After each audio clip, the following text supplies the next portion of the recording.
Hi Sunshines, welcome to my new series of ভুলভাল diet but still surviving. Basically আমি সারাদিনে যা যা খাই তার মধ্যে কিছুরই ব্যালেন্স থাকে না। তাও সকালে শুরু করেছিলাম গরম ভাত, একটু বাটার আর করলা আলু ভাজা এবং পাঁপড় দিয়ে, বাঙালি হিলিং থেরাপি। তারপর খেলাম তরমুজ, কারণ গরমে বডিকেও একটু বোঝাতে হয় যে দেখ, আমিও তোর কেয়ার করি। আর হ্যাঁ, এই ডিম ভাজার ভিডিওটা আমি অন্য জায়গা থেকে চেপে দিয়েছি, কারণ আমি নিজেই ভিডিও করতে ভুলে গেছিলাম। বাই দ্য ওয়ে, তারপর দুপুরে খেয়েছিলাম একটা কি জানি সবজি দিয়ে আলুর তরকারি আর ডিম ভাজা, যেটা আমি রান্না করছিলাম। ডিম ভাজাটা, তরকারিটা না, কারণ আমি পারি না। ডোন্ট জাজ, বাট আমি রান্না করতে পারি, কিন্তু অতটাও খেতে ভালো হয় না। তারপরে খেয়ে নিলাম একটু ডাব, কারণ এই গরমে ডাব না খেলে আমার শরীর নিজেই হাত পা তুলে আগের থেকেই লক আউট করে দেবে, বলবে আমি আর সার্ভাইভ করতে পারবো না এখানে। তারপর গেছিলাম একটু বাইরে, বাড়ির সামনেই।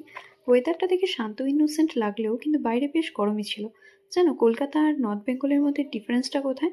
ওখানকার মানুষ গরম সহ্য করতে পারে, আর আমরা 30 ডিগ্রিতেই বলে ফেলি আর আজকে বাঁচতে হবে না।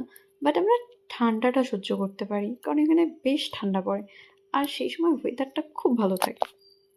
তারপর রাতে ডিরেক্ট ডিনারে চলে যাই।